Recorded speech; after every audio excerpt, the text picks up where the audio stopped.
Good evening, good afternoon, and maybe even good morning to some of you joining from all across the world. Welcome to Mindcast, where we step inside the mind of the creative visionaries who we call senseis. I'm Samrat, your guide for today, beaming the session live from the Design Barn in Bengaluru. And by the way, all these sessions are also leading to a course for creators called Mind by Spread and Unext, a creative leadership journey that helps you to turn ideas into real world impact. So today it's the fourth session of Mindcast. Let's enter the mind of our sensei, Shruthi Muniyappa. We do not know really how to describe her. Should we call her a creative wizard? Someone who can achieve things very few can? Should we call her an alchemist who blends logic with artistry?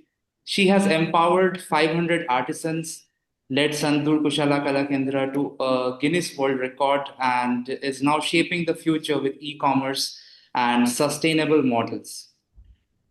She's a chartered accountant, lawyer, design thinker. She founded Sarus Advisory Services to help companies set up in India the right way. With her, we will dive into the independence of creative minds, language of colors, what keeps her awake at night in terms of the work and exciting new projects. What are the essential key creative mindsets and topics beyond that? And let me also introduce our host, Sonia Manchanda, founder, partner at Spread, board member of World Design Organization, and creator of an imagination ecosystem, which includes the Design Barn, the Design Farm, and Design Open. From Bengaluru to the world of craft, let's step inside Shruti ma'am's mind. Over to you, Sonia. Hi, Shruthi, and hi, everyone. It's nice to have you here. Thank you for taking the time out. I know it's the festive season, and but however, good conversation is always nice. And we found that in every such conversation that we've had, we've ourselves sort of learned something new. I'm sure you would agree, those who've been here before. And the way we think changes, who we are changes, our mind changes, our mind opens up a little bit more. And that's really the value of these conversations. Shruti is somebody who, uh, is doing what a lot of people aspire to do. A lot of people complain has not been done, and somebody should be doing something about it. And therefore, I find her journey very interesting. I find what she's doing very exciting and very enviable. To be able to do something like that, to do that impact, it takes a lot of effort, but the results are what are really, really exciting.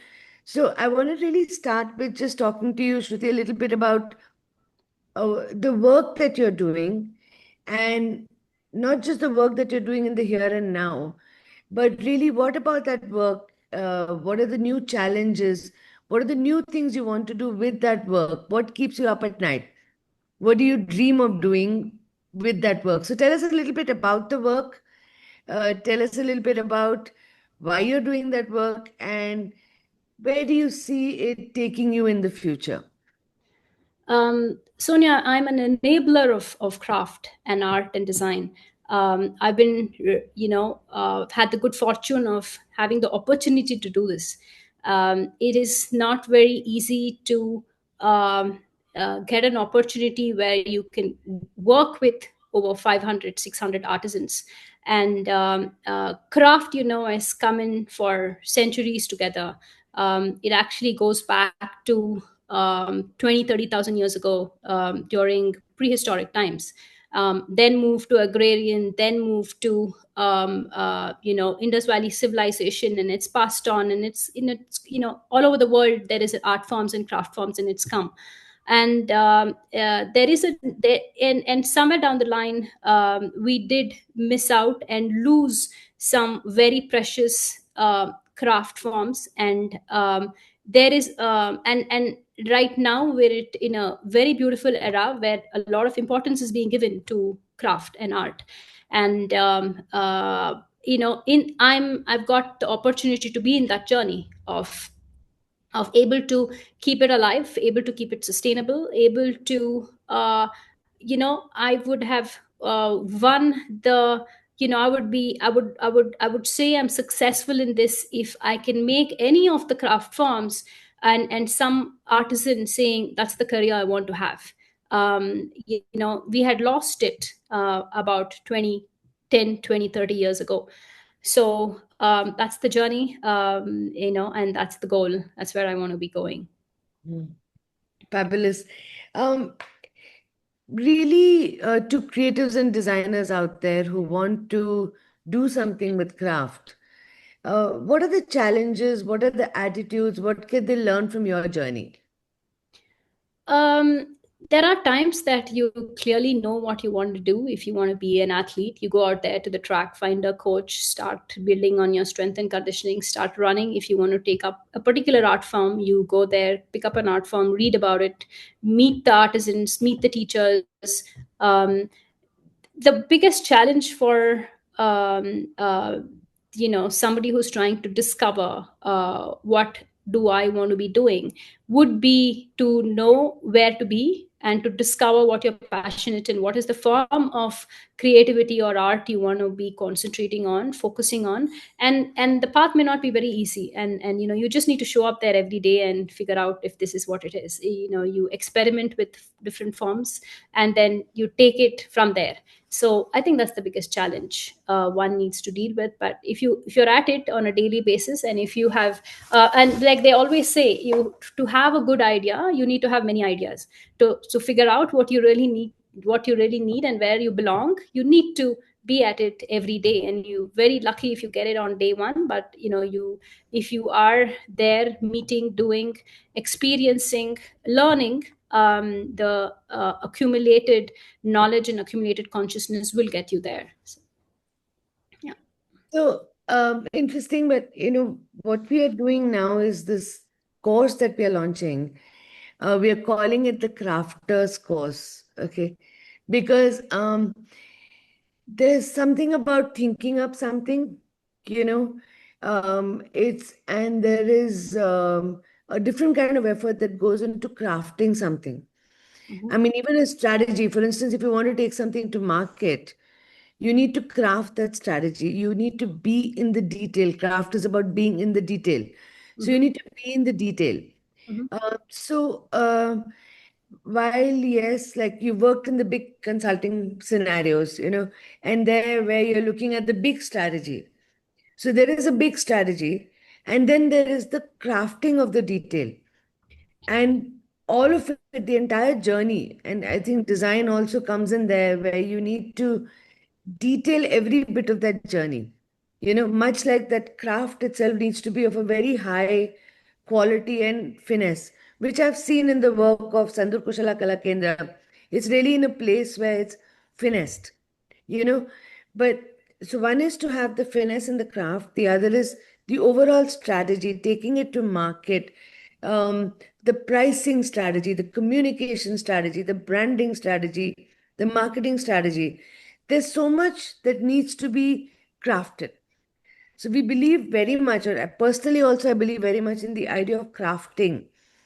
All of it needs to be crafted. You need to step back and you need to think through those details. So again, I want you to help us push the envelope. I want you to, help tell our audience a little bit about that, about what it means to, to step back, step away, not just step away from just pointing in a direction, but walking in that direction, and removing all the little stones and making the path smoother, and crafting the way ahead. A little bit about that, if you could, dive into that a little bit. Right. So craft cannot be alive if it's not economically viable.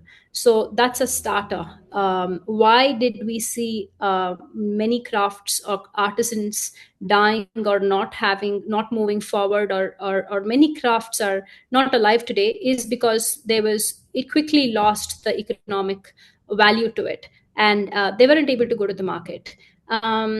But let's go back. Craftsmen were not meant to do that. Craftsmen were meant to produce what they produce. They were great at it. It has an artistic value to it. It's got a skill and it's got a material knowledge. That's what craft is all about. It's a process of creating an object which has design, which has an aesthetic value to it, and then you need to figure out what's the functionality of it, and you bring it all together as a human element. That's what they were meant to do, and they were very, very good at it. And that's their knowledge, that's their core. But if you say times are changing, you need to know on internet, you need to post it on Instagram, you need to be available, you need to have a website, you need to be traveling, going, participating in a number of exhibitions, it becomes a task of an organization and not really of a craft person. You can understand this as you running and being an individual craft person, selling it outside your house or selling it in your village, or somebody coming in a touristy place and buying it and going, versus if I want to reach out to the larger market, how am I going to be sustainable as a craft person? Or you should always look at it as a craft person or a craft organization. If you're a craft person, you have a limitation because your number of hours and your skill is in the knowledge of the material, the knowledge of the art, the skill, the tradition. Your knowledge is not to figure out how to use the internet, how to be available, how to make the reels, how to go to the market, how to present myself, how to put a tag, how to there are tons of things. There are about 100 things that needs to be in place before you actually go to the market. But that's not what craftsmen are meant to be. So the homework starts there. Do I want to be an individual artisan, or do I am a part of an organization? Do I give my craft to the organization, and the organization will look after all of that? So there are great organizations and institutions that are encouraging art and craft, and what probably was once a quarter or twice a year, now you have exhibitions across the year, across seasons, in multiple locations of the country and also internationally. The organizations and institutions are doing their job. If there's an organization such as ours, you're more organized. You have different teams. You have finance. You have marketing. You have social media. Then you'll have production. Then you'll have just pure artisans. You're doing multiple craft that they are good at, and they just focus and then just do that, and that's the end of it. So bringing this all together is an institution's job. And when you bring this all together, you need to think of what is the cost, what's the value, what runs, what doesn't run, what is relevant to today's world. Something might be really beautiful, but it may not be relevant, but it will not be bought. What do you do with it? How do you dispose it? How do you protect it? How do you reuse it? So there are 100 elements that go into getting a craft, being it made, having a value to it, making it beautiful, making it functional, and then giving it back to somebody, and then they use it. So it's multiple things that has to fall in place for this to thrive and survive. Yes. One of the things I see here, and I think which is important, and maybe we can talk about that a little bit more, is the storytelling. Mm-hmm. I think today people care about experience, and experience is intrinsically linked to the story. So, per se, in our country, we are very fortunate even today to be able to have almost this personalization of design and craft. I can have that piece which nobody else owns, Mm-hmm. and I think the younger generation is attaching value to that. In an age when everything is manufactured and there's no value to anything, you are just ordering something every 15 minutes on your phone, and there is no value, and there is no charm. So some of that charm and that sensitivity that is there in craft, Mm-hmm. maybe with the storytelling. And that's one of the things, again, which I think for creative people is important. There may be a great story and maybe it's not been told. Mm-hmm. So additionally, I think there is so much story there. That, for instance, I know what you have there is there's the stitches themselves, there's a certain system there, it's a language. And then when you bring those stitches together on top of you go from thread to fabric that is woven, and then you block print on it. And those are mostly natural dyes or these beautiful natural colors. And then you are able to embroider stuff and in a certain language, which is very unique to Sandur. And then on top of that, you're able to stitch it into something of beauty, and something that you can use in your everyday, and it's perfectly affordable, you know. That to me is real craft and design. It's crafted design, which has far greater value than manufactured design. But if we tell that story, maybe there is a big story there for India. I mean, for us, for entrepreneurs, for young people from here to create these brands where each piece is not manufactured, it's made by hand with love by somebody. And including the mirrors that you put in there. Nowadays you don't even get things with, you get these plasticky mirrors. Here you're putting real mirrors, and almost encrusted there beautifully. There is a big story there, and I think there's a big opportunity for young entrepreneurs, craftspeople, and maybe I would invite everybody in this group to sort of link up with you and come visit.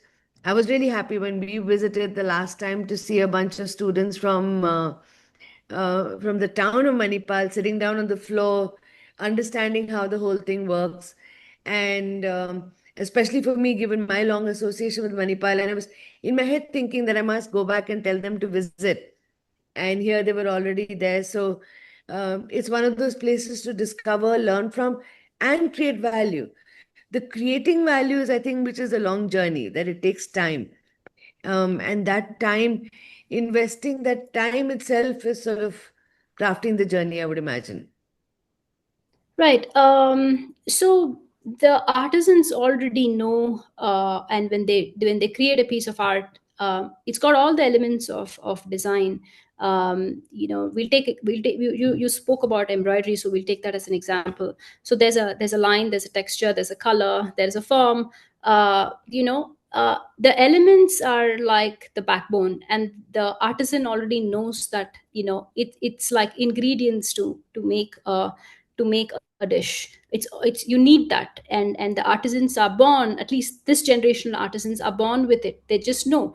For example, a child who's 3 or 4 who accompanies the mother or the grandmother very often takes a needle and she starts stitching something. So it's that early that a child is introduced to their art form. So they know it's natural, and they know the elements of design. And then what distinguishes some of the artisans is their sense of all the principles,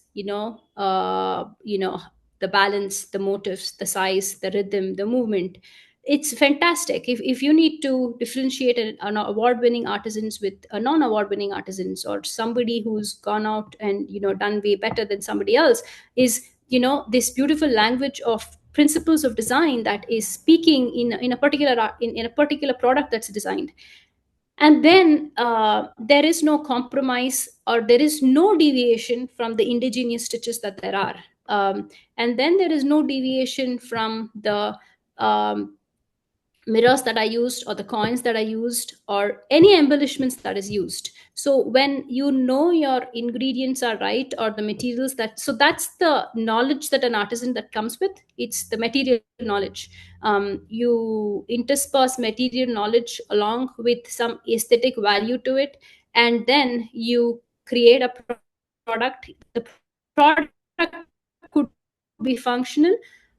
It should always be functional. It could have a utility value, or probably it doesn't have a utility value. It's just a decoration piece, but they know exactly what needs to be done, and that's passed on through generations. So yes, when you take a sari, the border would have a line, and above the line there are different motifs, and then there are different sizes, forms. There's such a rhythm to the whole thing, and there's such a balance. And that's already imbibed, and that it comes, it's, you can take it for granted, it's already there. Let's say you take cane and bamboo, which we also do, cane and bamboo.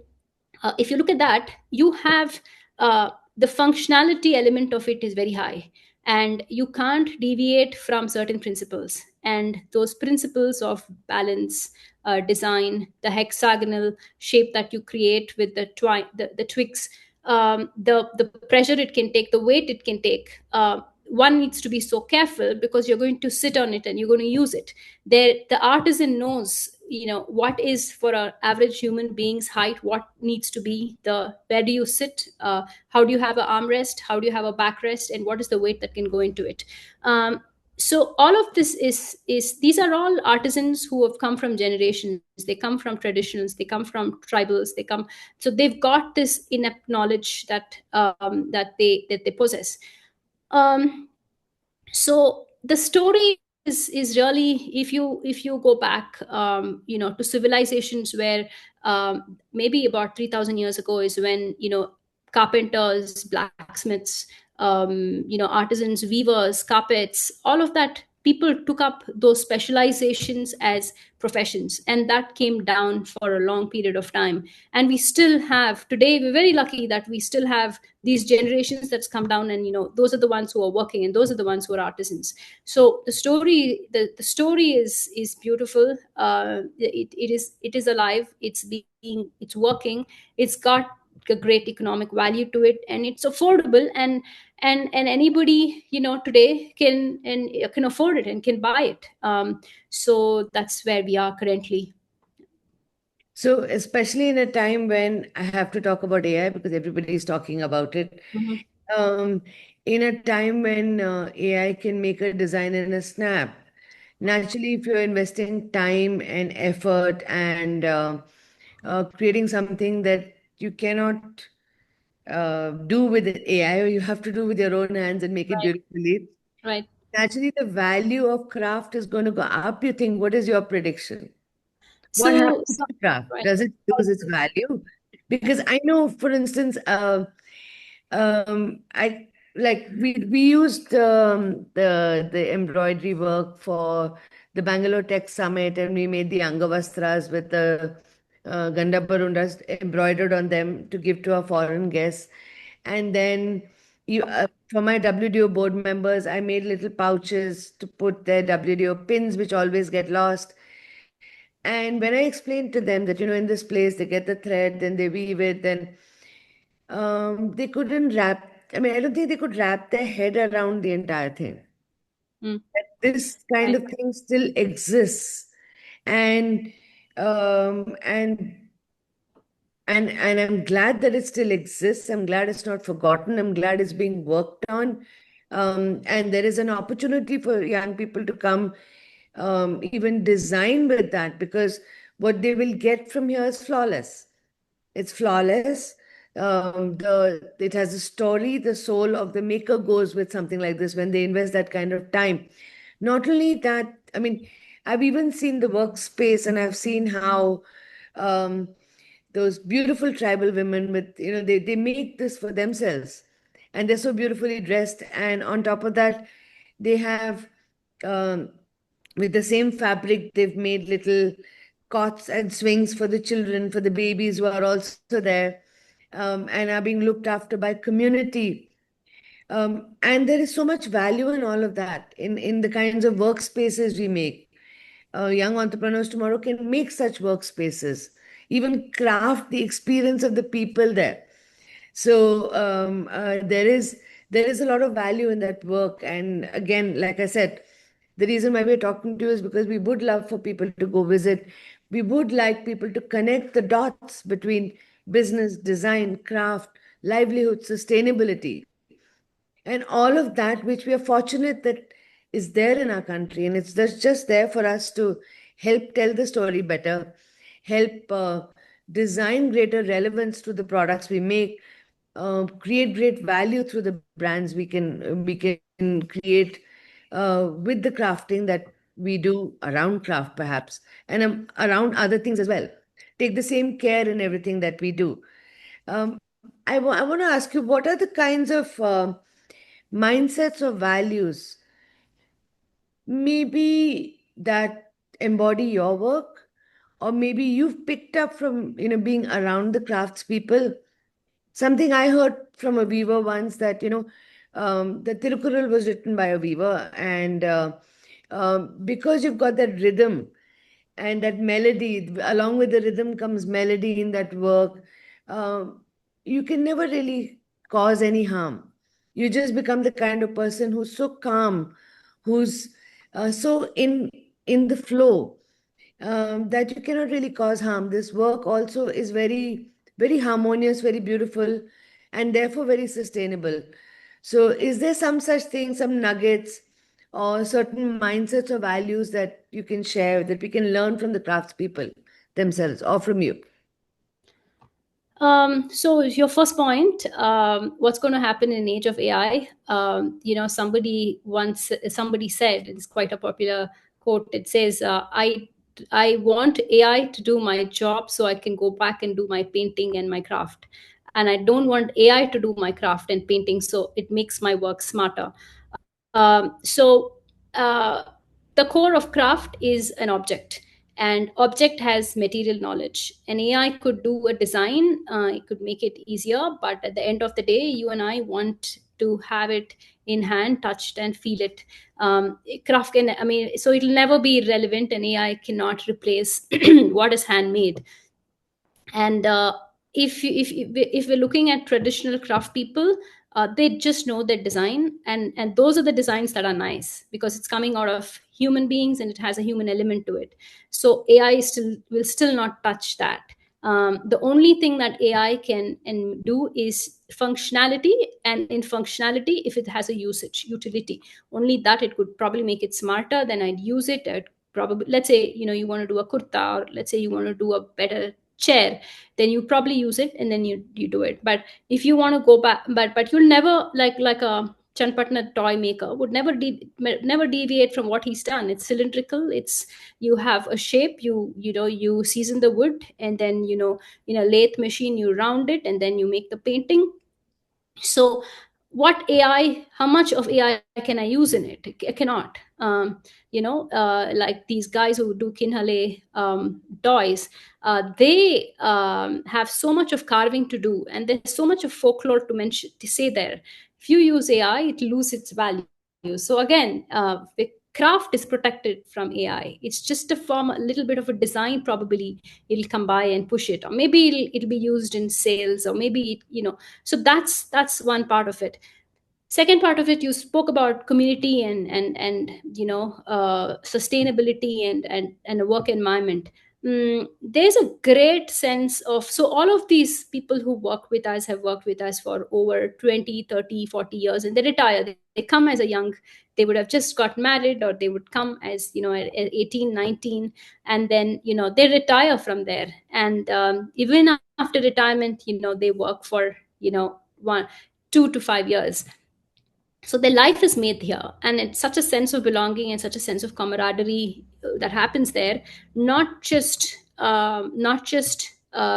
in terms of monetary value or benefit, but also in terms of, there is such a form and a rhythm and a system for somebody to come, show up. You have a meaning to your life, and then you have an objective, and then you show up, and you have people that you share it with, and not just your and it is such a purpose to your life. And often, when you do better, when you have a new product, when you have like a Guinness Book of World Record, or an appreciation from a visitor, it gives you, it pushes you to do better. And there is randomness to what you're doing.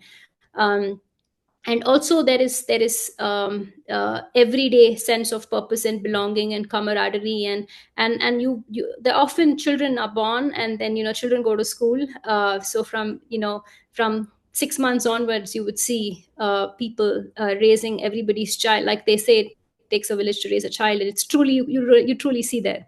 When the child goes to sleep, feeding the child, putting it back to sleep, walking along with the child, different people, the child is exposed to 50 different people at any given point of time, and the child knows all of them when grows up. So it's a great sense of satisfaction. It's very consuming. It feels great.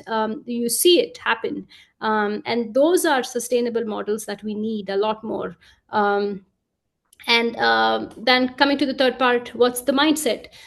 The mindset of artisans are, they know it is a knowledge that they have acquired from the past, and they know there is value to what they do. They know that it is their skill and their knowledge, and they also know there is a limitation to the extent that it can be scaled, because there is only that much of weaving that you can do. You know, as a weaver, how many meters you can weave at the end of the month, or how much can you achieve at the end of the day. So there is a limitation when you are putting your own time.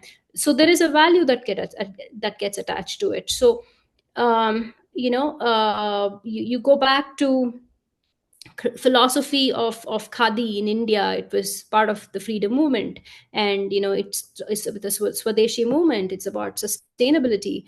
So they understand, and we're speaking about the rhythm and the yes, true. It's a great hand and leg coordination, and the master weaver who's able to warp those and give it to the weaver, actually, how the weft and the warp should be coming, and how many times do I want checks, or how many times do I want plain, or where do I want the motif, and what should be the size of the motif.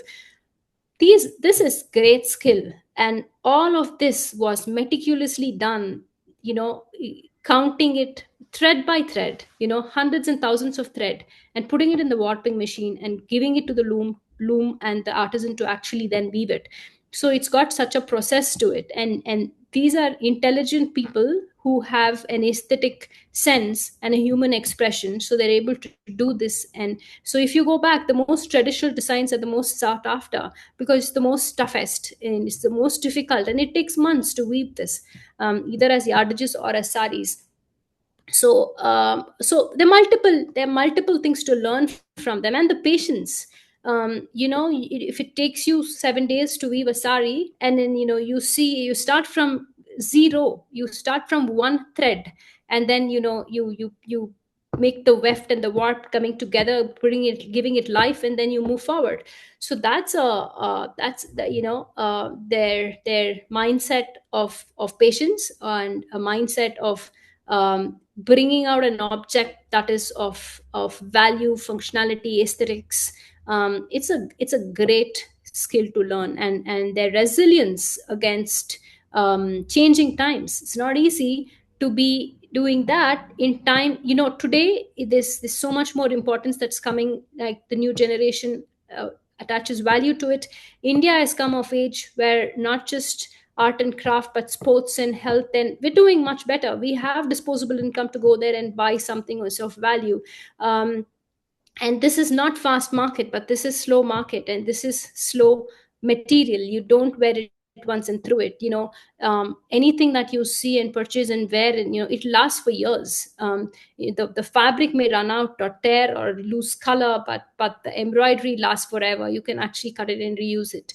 And the khadi, the story of where it started and how beautiful it is, and can be worn in summer or in winter, and it breathes. And it's got the irregularities of khadi in, and is what makes it nice. And the irregularities comes because the warp or the weft, the thread breaks, and then the artisan weaves it and then ties a knot by the hand, and then they continue. So that's the slub. That's what adds value to it. The irregularity and things that are not repetitive adds value to it. And they also know it can't be, like I already spoke about scaling. So there are all of this that you can learn. So yes, that's what it is. Yeah.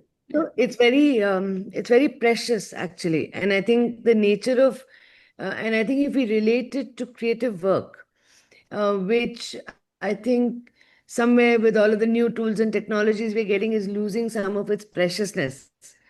So it really, if we go back and make it precious, where we have a sense of purpose, we put that sense of purpose into each piece of work that we invest a bit of ourselves into, and have the patience to see it through, and to be able to make something precious, and that by itself will be reward. That is a reward in itself, and I think and that's, in a sense, there's great simplicity in that, And that simplicity kind of keeps you sane. And I think the same person, if they were to go out and do some other work, I don't think they would get the same satisfaction. The satisfaction from doing something beautiful, and feeling the pride at the end that you've actually created something, precious there. So I think we can really mirror it to the way we work as designers and the way the craftspeople work. And there's so much to learn there and so much to give back there. So you have a lot of interesting questions coming up. So I'm going to bring some of them up. Sure. So I have something first in chat, which was already there. Cheryl is asking, do you think there's still space for slow, meticulous craft and design in times that demand fast turnarounds? I think the question is because of speed. So I think what she means is that, especially with AI and all of that, and even, generally with our phones and everything, it's all about instant gratification, and in that kind of time, how do you, and of course, like you said, an artisan here, in this case, it's a system. So the artisan knows, we know how much time a particular thing will take. It's like if you were laying bricks, you knew just how much time it would take. You can't hurry it up. So, but in times that demand fast turnarounds, how does one deal with it? How do you deal with it? Frankly, the artisan or the art and craft does not need to deal with it.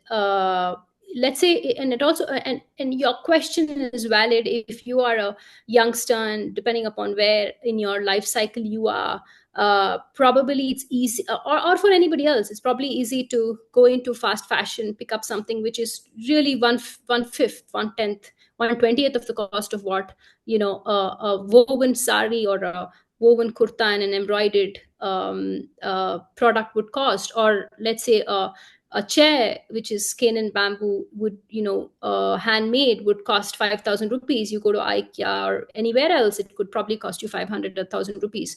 But an eye that so it depends on where you are. There is always a section, a demography of people who moved from there and who have disposable income, who appreciate what is art and craft. The testimony of that is there is an art and craft exhibition happening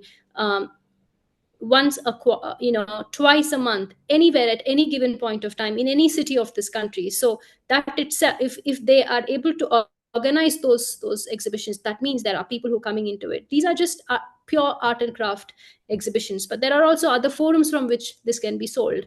And the older one grows, or when an eye gets used to what is handmade, the eye you would never go back and buy something that's machine made. You will not like a machine made embroidery as against a handmade embroidery. So the craft and art and khadi will never be in the space of quick fashion, and it'll be one of those sustainable sectors to be in. Of course, there could be a lot of impetus in terms of policies and guidelines which the government could come out with, and it will turn around the whole story. I'll give you a very simple example. One of the streams of education, they need to wear khadi uniform only on Wednesdays. So what happens? The demand for it increases, and we only have X number of weavers. And now what the color they want, so you dye it with that particular color, and then you sell it. So there's a set market to it. And if there is another policy similarly to that, soon there will be more demand. And in craft, you can scale only that much. You can give a lot more employment. Today, the big question is, where am I going to be employing people from, right? If you give value, if there is a policy which is driving, you can definitely keep it as mainstream. You can definitely make it a career option, cap prices, and then give it back. You're protecting the craft, and also you're protecting the artisan, and it's a career path that one can choose. So we're talking about two different stories or sectors or areas to deal with. Art and craft is not fast fashion. Yeah. So, yeah, it's not fast fashion. And I think besides that, I think the work that you're doing is bringing in process and systems. So what I'm hearing is that once you have a process and system, you anticipate demand, you're better prepared. And I think that would serve the purpose, really, Yes. as much as required. So, yeah, we have another question here, which is so how do you highlight this? So, as AI generated designs become more common, how do you see the role of traditional handicrafts evolving to highlight the qualities that machines can't replicate? Right. It takes you just a second to understand whether it's textile, which is machine loom or handloom, and it takes you and so in terms of weaving, AI can only give you a pattern or a motif. There's nothing wrong in AI giving that or doing it, because it's at the end of the day, either you take a flower and do a motif, or you take a mountain or a scenery or a fruit and do a motif. Permutations, And combinations. combination, times have changed, and we used hand and paper and drawing, pencil, and now then you went to computers, you did through graphics, and the same thing is going to be done by AI. So there's nothing wrong about it. The design part of it is nothing wrong about it, but still at the end of the day, you fall back on the material knowledge and the weaving knowledge and the techniques. It's never so AI is not a product. AI is not a product. It will only facilitate for you to do a design different. Yeah, that answers. But I think maybe even the storytelling, I don't know whether you want to say that this is made from human intelligence or human hands or some, rather than crafts. Maybe what happened again with my WDO folks was um craft doesn't fully sum up the entire story of actually having um, many years of knowledge being invested in a piece um, by human beings with their hand, heart, and head going into it.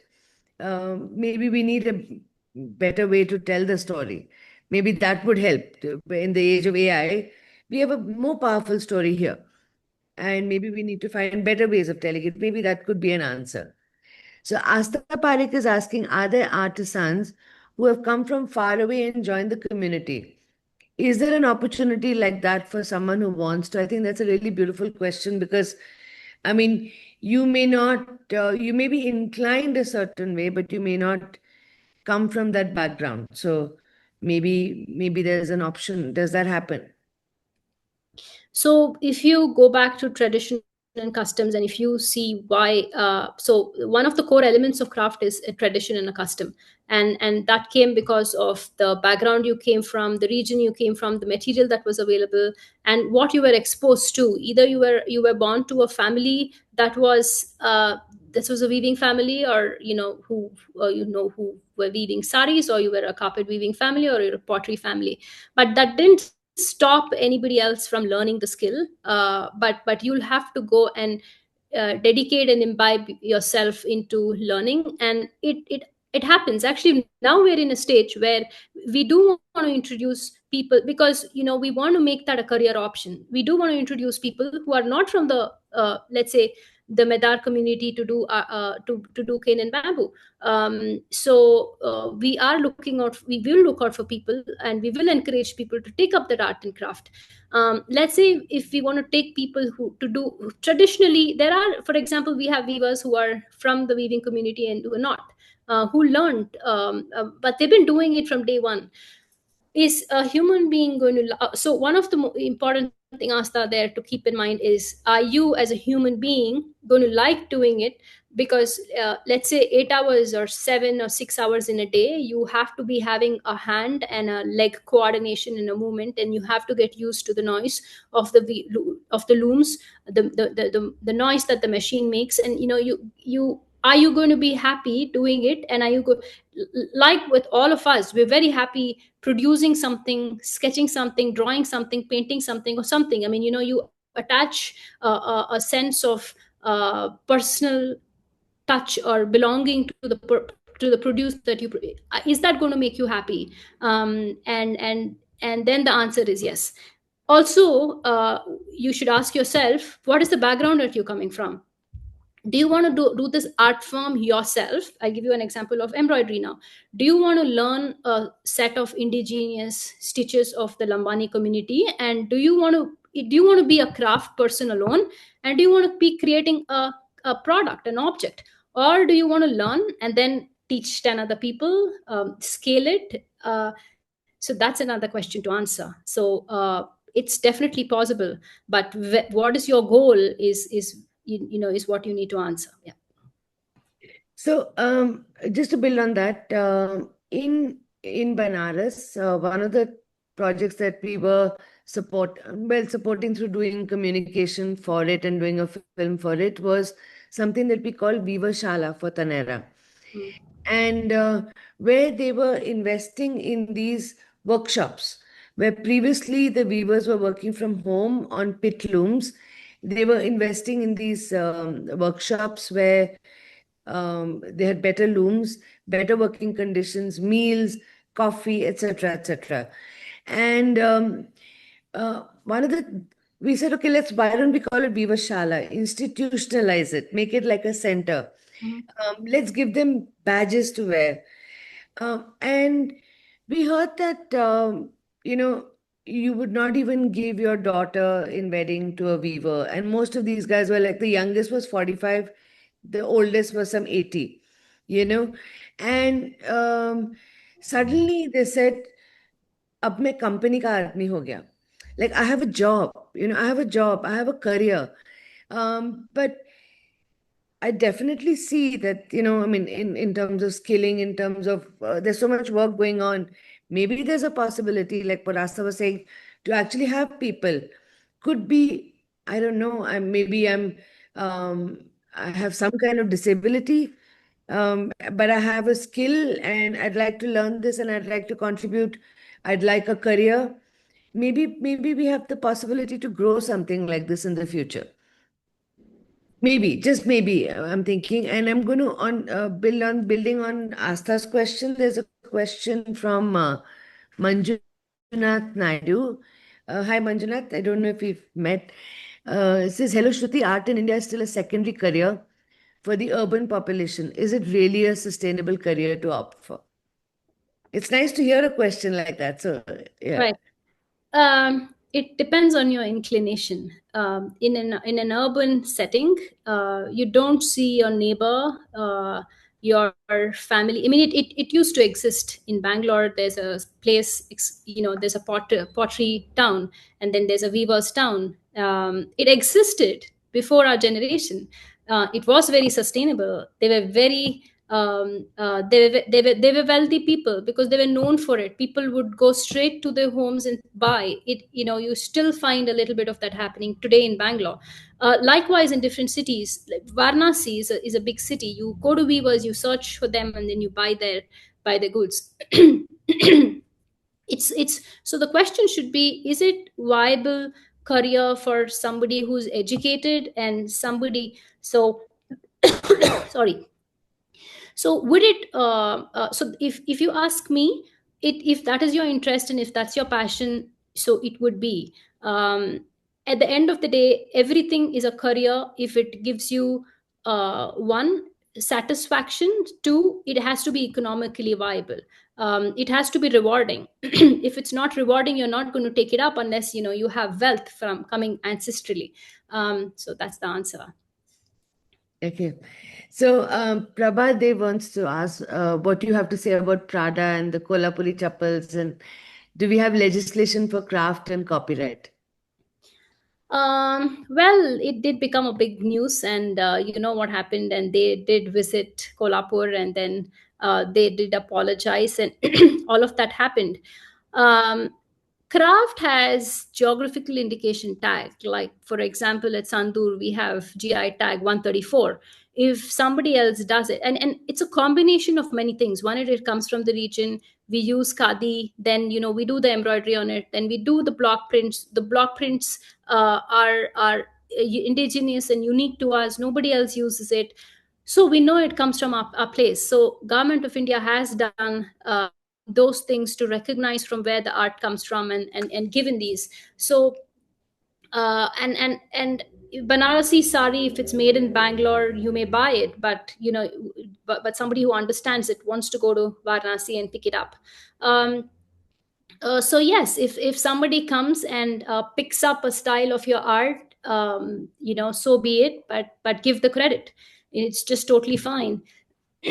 So in F1, Brad Pitt wore that from a remote village. The shirt he wore was from a remote village from Rajasthan, and it was, I understand, a 4 lakh shirt, but they gave credit to who the artisan was, and they mentioned the village, and they mentioned who designed it for him.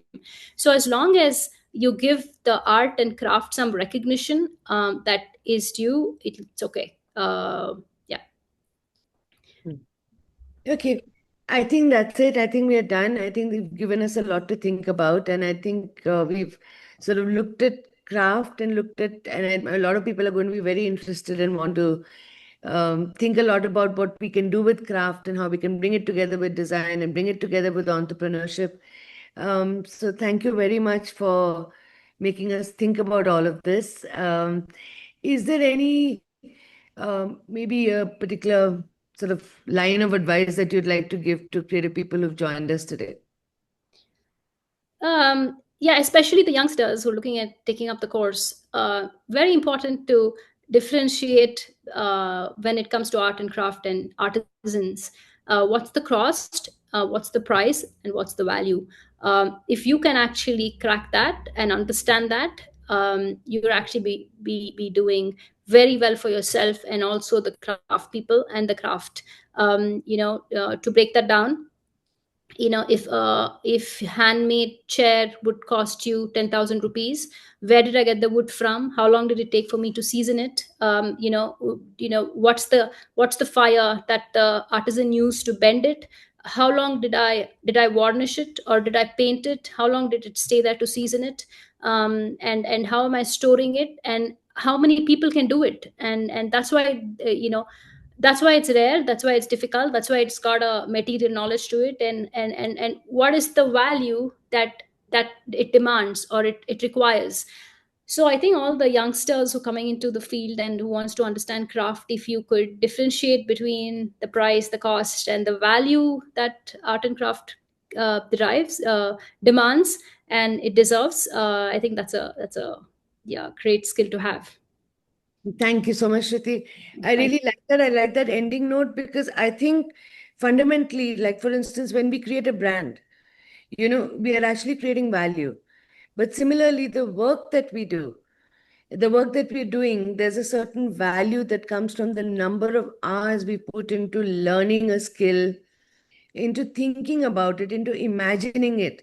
And that's the real value of the work, that intangible value. And I've seen over the years, if clients come back to you, people remember you. And it's because when they see that work that you've done, they see all of that.